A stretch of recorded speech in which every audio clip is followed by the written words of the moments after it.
Você é um obreiro e está na porta da igreja, tranquilo, fazendo a sua função, quando de repente, após a leitura oficial, o seu líder diz: o irmão está encarregado de fazer essa oração. Você sobe ao altar nervoso, vê aquela multidão te olhando e com palavras trêmulas que saem, você diz: vamos orar. Você faz uma oração rápida, com muitas repetições. Mas se eu te disser que isso não é apenas culpa sua, o problema não está apenas em você. Ao ler um dos livros de Leonard Ravenhill, me deparo com as seguintes palavras: a oração habitual é trivial. Ela é sem inteligência e não convence. Ela é mais ou menos assim: Senhor, abençoa-nos neste dia. Nós te agradecemos por essa igreja e pelo pastor. Abençoa o coral quando eles cantarem e que alguma pessoa possa ser salva, em nome de Jesus. Ao citar esse exemplo, o autor finaliza dizendo o seguinte: isso é quase imperdoável. O contexto desse exemplo dado pelo escritor é de uma oração realizada no púlpito da igreja, onde frequentemente pregadores dão essa joia da oração a um obreiro ou diácono despreparado. E aqui eu tenho que deixar claro: nenhum autor ou este canal quer com isso desprezar o diácono ou impedi-lo de fazer a oração oficial. O que estamos relatando é a falta de preparo ao realizar a oração diante da igreja. O que o autor propõe é que o obreiro seja avisado uma semana antes para preparar a sua alma para a oração.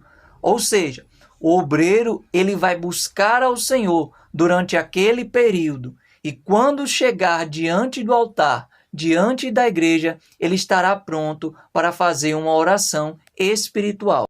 Isto é maravilhoso, meus irmãos. Imagine um culto simples, porém com todos alinhados, desde a oração, os hinos, a pregação, onde cada irmão sabe que receberá a oportunidade em determinado período do culto.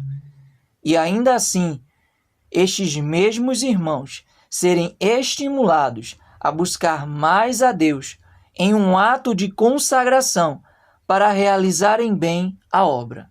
Neste momento pode surgir uma dúvida: por que adicionar o louvor e a pregação a este tema?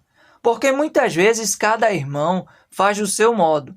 Ainda que o culto tenha os seus momentos bem conhecidos pela igreja, muitos são surpreendidos e pegos de improviso por causa de oportunidades repentinas. E isso ocasiona em louvores mal ensaiados, pregações mal elaboradas e orações habituais. Quando tudo isso está bem alinhado, é possível oferecer o melhor para o nosso Criador, assim como fez Abel em seu sacrifício, como está escrito em Gênesis capítulo 4, e é confirmado em Hebreus 11, verso 4, que diz: pela fé, Abel ofereceu a Deus um sacrifício mais excelente do que Caim. Por meio da fé, ele foi reconhecido como justo, no momento em que Deus aprovou as suas ofertas. Apesar de estar morto, o seu testemunho de fé ainda é eloquente ou ainda fala. O zelo para oferecer a Deus o melhor nos fará reconhecidos como justos e o nosso testemunho será confirmado. O quão bom seria se cada irmão e irmã tivesse consciência disso. Se todos os líderes de igreja pudessem organizar melhor a programação e que incentivassem não só os que estão na programação a buscar ao Senhor, como também toda a igreja, de joelhos clamando pela presença de Deus.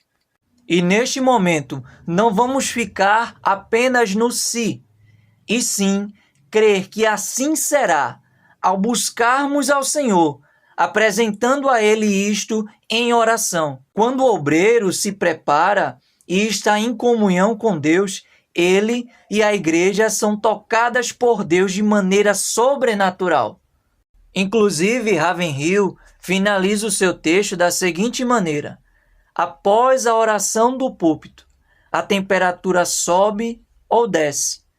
O pregador que toca em Deus em oração toca o coração do povo que ouve a oração.